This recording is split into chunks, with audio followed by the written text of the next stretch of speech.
Space launch trajectory countdown net. Pad is clear. 10, 9, 8. Launch auto sequence has started. 6, 5, 4, 3, 2, 1. Go for launch.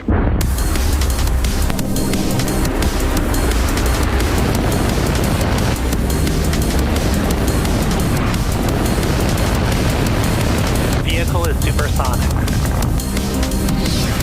Stage separation confirmed. Dragon, separation confirmed.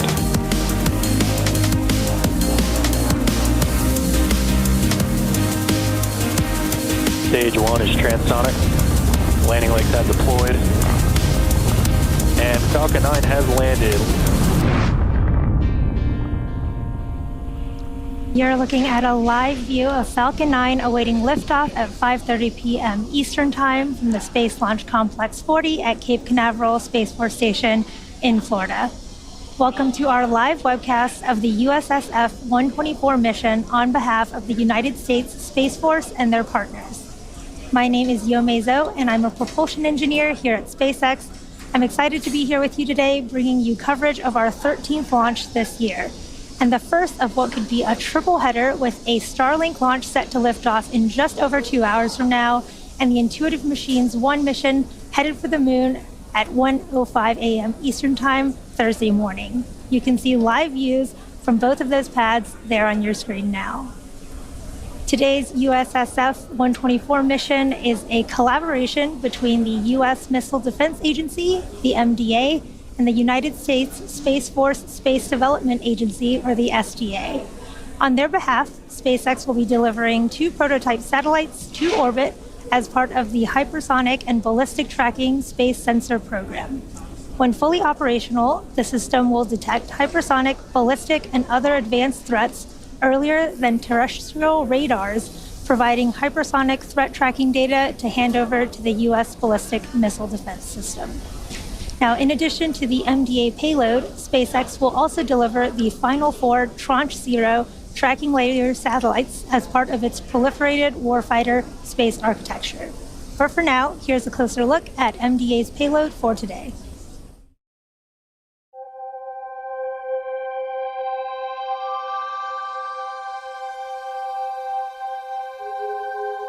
In the fall of 2009, a Delta II rocket launched off Florida's east coast carrying 2 Missile Defense Agency Space Tracking and Surveillance System, or STSS, demonstration satellites.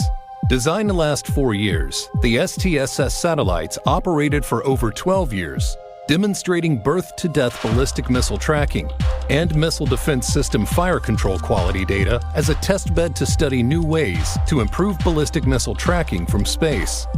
Today, STSS data informs the development of future missile defense sensor capabilities, such as those on board the Hypersonic and Ballistic Tracking Space Sensor, or HBTSS. How do ballistic missiles differ from hypersonic missile threats? Ballistic missiles fly a predictable path and spend most of the time in space.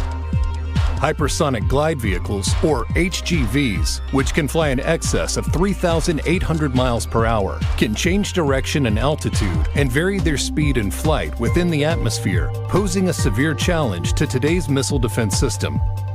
Powerful radars on Earth can view in-flight objects only as far as the horizon allows, and only within specific corridors. A global constellation of HBTSS tracking satellites will ensure continuous access to missile threats from launch to re-entry, while providing fire control tracking to the missile defense system. Since tracking satellites offer a global presence and persistence, they can augment Earth-based radars and fill viewing gaps to provide coverage from missile launch to termination of flight. The 2 HBTSS prototype space vehicles will work in tandem with radars based on land and at sea, and recently deployed Space Force tracking satellites to demonstrate and study how they can track hypersonic threats and provide targeting data for intercept. This demonstration will inform the future Proliferated Warfighter Space Architecture, PWSA, for the Missile Warning, Tracking, Defense mission. Following these successful demonstrations, HBTSS will be part of a critical constellation of space sensors proliferated and operated by the Space Force. It will provide increased capability to track, target, and intercept hypersonic threats. As missile threats evolve, the Missile Defense Agency will continue leading efforts to improve the nation's defense capabilities. Here at just under T-minus 12 minutes, the payload is healthy and all systems are a go for an on-time liftoff this evening. Weather and range are also green for today's T0. For now, let's take a closer look at the rocket on your screen. Now, Falcon 9 is a two-stage rocket and the first orbital class rocket capable of reflight. Since first taking flight in 2010, our Falcon 9 rocket has made 296 flights and delivered all sorts of payloads to orbit. The first stage, which is the tallest portion of the vehicle, provides 1.7 million pounds of thrust thanks to its 9 Merlin M1D engines. Today is the 7th flight of the booster you see currently on the pad, and this Falcon 9 was first launched almost 1 year ago in March of 2023 on the Crew 6 mission for NASA. This will be the 8th National Security Space Launch, or NSSL, of a SpaceX Falcon 9 since December of 2018, and the second NSSL launch under the Phase 2 contract awarded by Space Systems Command in 2020.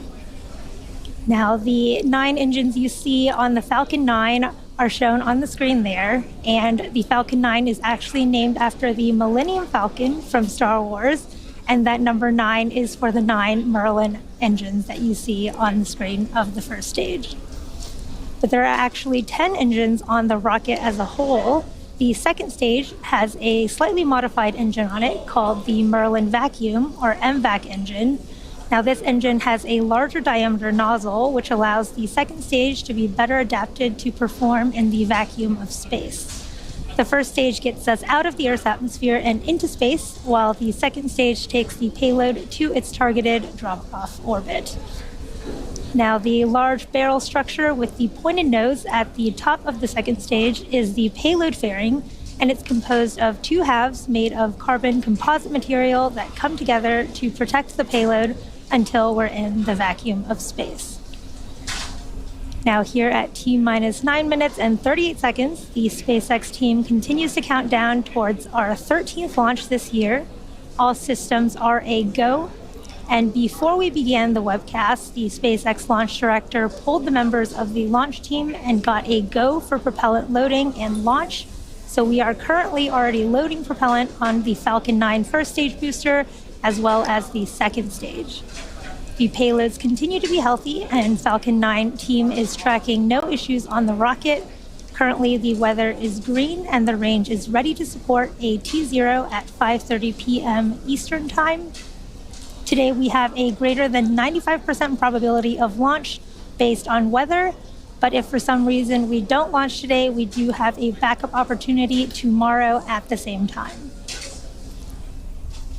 Now, if you are just joining us, today's mission is a collaboration between Space Systems Command, or the SSC, the U.S. Missile Defense Agency, and the U.S. Space Force's Space Development Agency.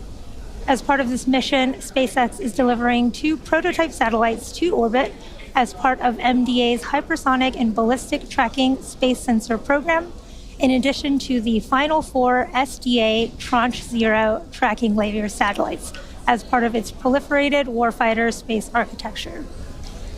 Now, the SSC is the U.S. Space Force's field command responsible for acquiring and delivering resilient capabilities and groundbreaking technologies to protect our nation's strategic advantage in and from space. For more on the SSC, let's take a listen.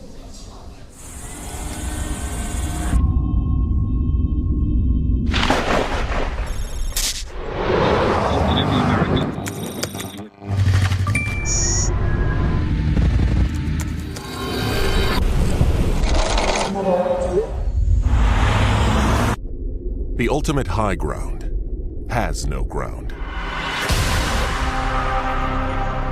The satellites in orbit around our planet provide the critical infrastructure we use to defend and protect the security and prosperity of this world we all share. But space is no longer a benign environment. Adversaries and near-peer nations are actively working to dominate the most critical battleground of our day. At Space Systems Command, the time to act is now. The race is on. Our adversary is out there. They are going to work every day, trying to work harder, smarter, faster than us. But we are making sure that that does not happen. The Guardians, airmen, and partners of Space Systems Command are working with unstoppable urgency to innovate and act now, delivering solutions to emerging threats, creating resilient space architectures we can all rely on, especially during times of crisis and conflict.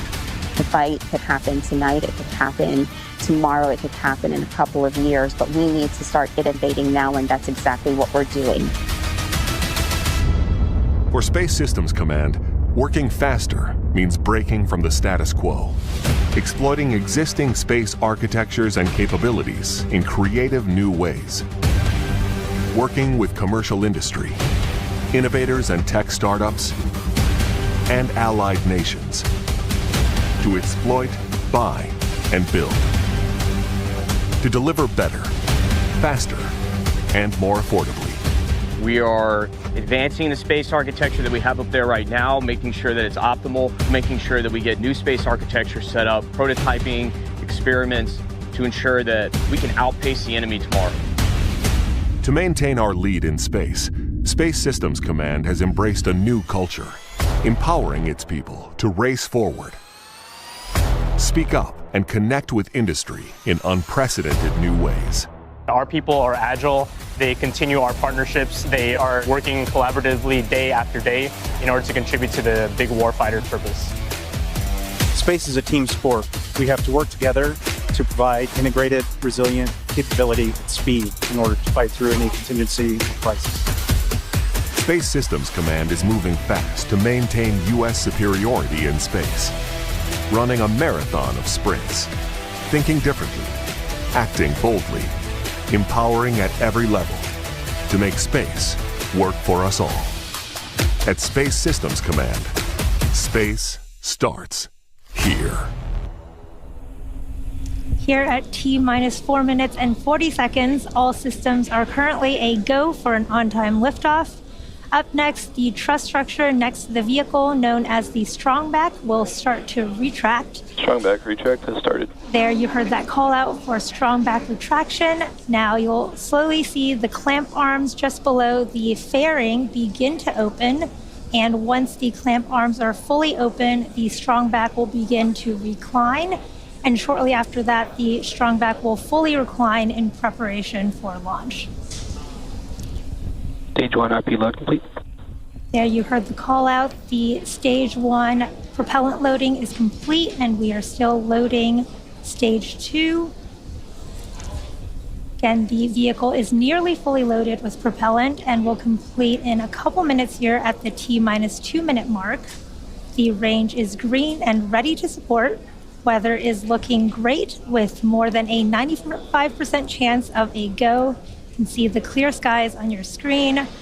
And if for some reason we do not launch today, we do have a backup opportunity tomorrow at the same time. Now, additionally, it's worth noting that at the request of our customer, we will not be showing views of the payload. So we will be ending the webcast just after the Falcon 9 booster makes its way back down to land around the T+8 minute mark into flight. And we finished the stage 1 RP1 load. Should be getting the LOX load call out here shortly.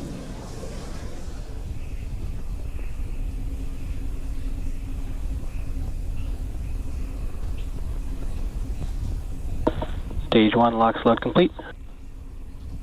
There is that call out for stage 1 LOX loading complete. And we are just wrapping up stage 2 loading as well. And we should get that call out at the T-minus 2 minute mark.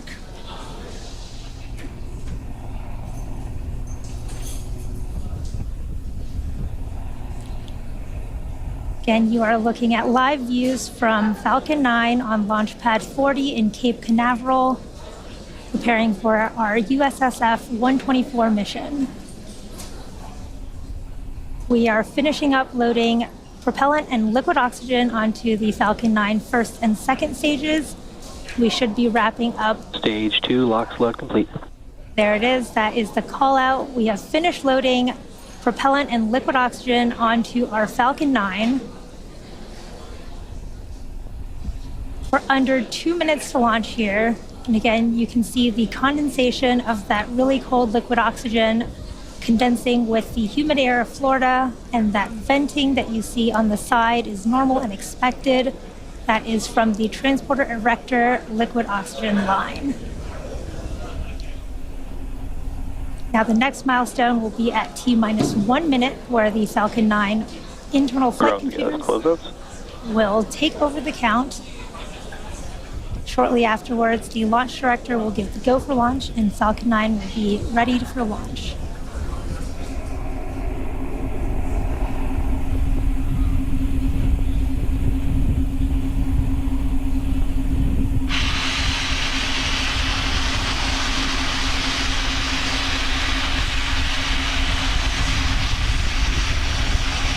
Falcon 9 is in startup. Falcon 9 is in startup.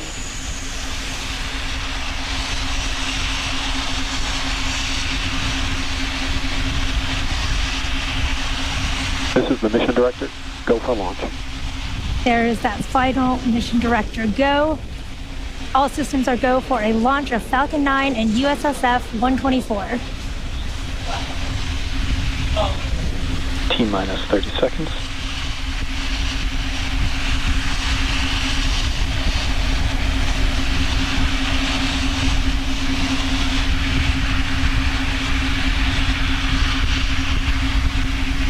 T-minus 15 seconds. T-minus 10, 9, 8, 7, 6, 5, 4, 3, 2, 1. Ignition and liftoff. Go Falcon, go 124.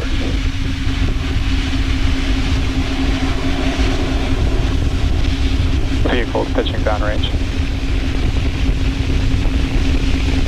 At 1D, chamber pressure nominal.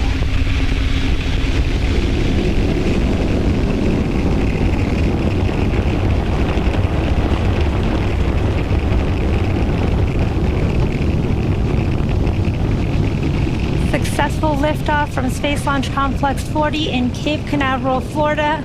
Love is in the air today, and now Falcon 9 is too. Our next milestone is at the T+1 minute and 12 mark, which will be max Power Q. telemetry nominal. And max Q is the moment of peak mechanical stress on the rocket.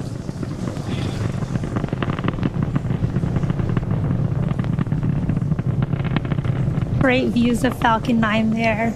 Mach 1. We're coming up on max Q in just a few seconds.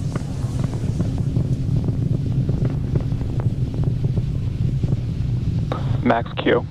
There was max Q, and you could see the really cool view of Falcon going supersonic. You could see that little sonic boom in the live views there.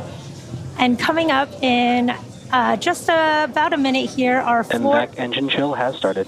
4 events in rapid succession. So the first will be main engine cutoff, and this is where all 9 of the Falcon first stage M1D engines will shut off in preparation for stage separation, which is when the first and second stages will separate, followed by second engine startup, which is when that Merlin vacuum engine of the second stage will start up to boost the payload to low Earth orbit. And then the last event is the boost back burn, where the Falcon 9 first stage will ignite to orient itself to head back to land. Now you can see these events will start in just about 10 seconds here with main engine cutoff.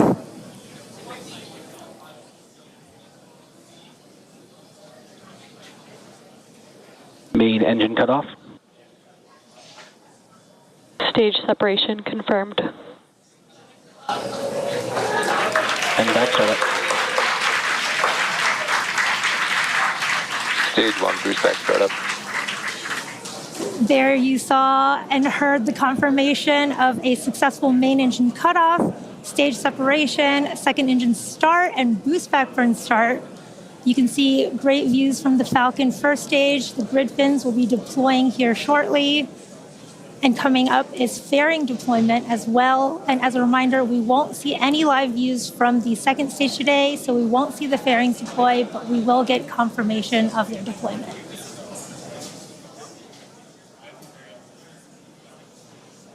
Fairing separation confirmed. There you heard that call out for successful fairing deployment. Now, coming up next is the end of the boost back burn, which will be happening in just under 10 seconds here.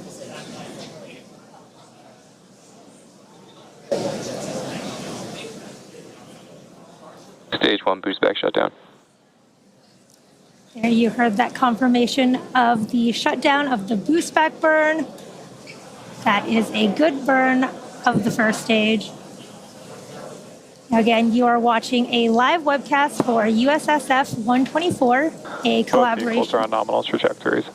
A collaboration between the Space Systems Command, the U.S. Missile Defense Agency, and the U.S. Space Forces Space Development Agency, delivering 2 prototype satellites to orbit as part of the Hypersonic and Ballistic Tracking Space Sensor Program, as well as the SDA's final 4 Tranche 0 tracking layer satellites.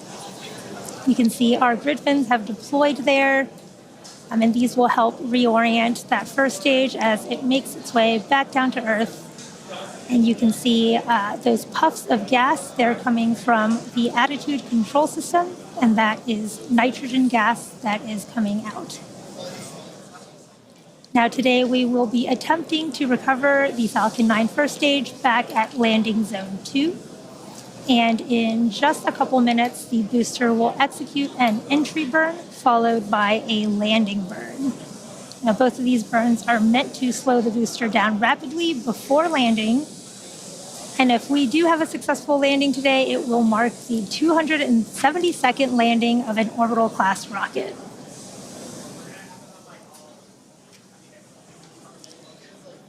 Now, in order to make its way back down to land for orbit, Falcon 9 does have 2 more burns to execute.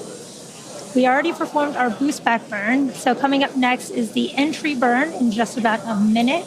And this is where 3 of the Merlin engines of the first stage will reignite, and this will help slow the stage down as it re-enters the upper parts of the Earth's atmosphere. And then the third and last burn is the landing burn, and this is a single engine burn that brings the vehicle speed down rapidly in order to land back on Earth.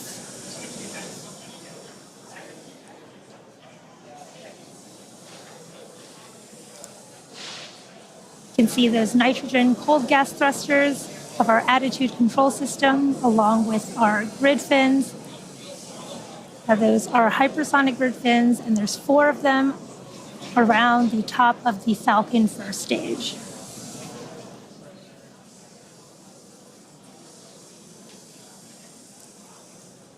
We're coming up on the start of our first stage entry burn. This will be about a 20-second burn starting in just a few seconds.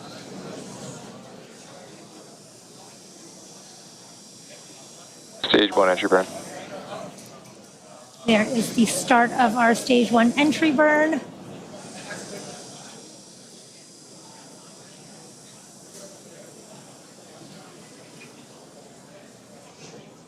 And this is a 3-engine burn that's slowing that first stage down.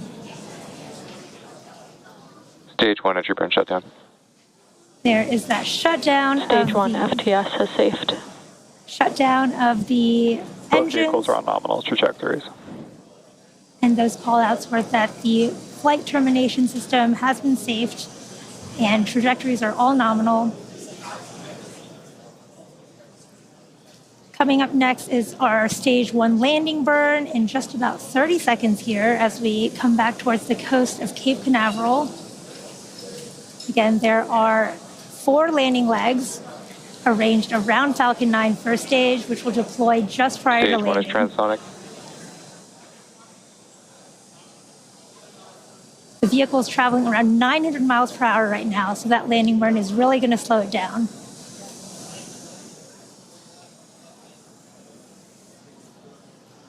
Stage 1 landing burn. There is the start of that stage 1 landing burn.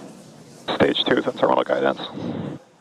Super cool views of landing zone 2 approaching quick.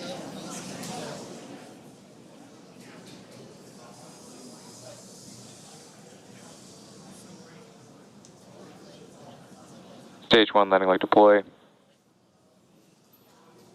1 landing confirmed. Stage 2 FTS has safed. Awesome views. There you have it. We have successfully made the 272nd landing of an orbital-class rocket. And with that successful confirmation of our booster landing that will bring today's webcast to a close, we'd like to give a heartfelt thank you to the United States Space Force for entrusting us with today's mission. And before you go, as many of you know, February is Black History Month. Since 1976, the United States has designated this month of February as a time to recognize and celebrate the critical roles that Black Americans had and continue to have in shaping our history. Diversity in backgrounds, mindsets, and perspectives is critical to making humanity multiplanetary, and this month we honor the achievements and contributions made by Black Americans throughout history. And every day we strive for a work environment that allows all employees to do their best work. So thank you for your interest in SpaceX and for tuning in. Again, today we are attempting 3 launches in within roughly 8 hours from 3 different launch pads across the country. So if you're interested in more launch coverage, be sure to check out spacex.com/launches and stay tuned for the upcoming Starlink launch here from Vandenberg, California in just under 2 hours. You can see the launch pad on the left of your screen, as well as the Intuitive Machines 1 mission planned for 1:05 a.m. Eastern Time at Launch Complex 39A at Kennedy Space Center that you'll see on the right of your screen there. Thanks again for tuning in, and we hope to see you soon.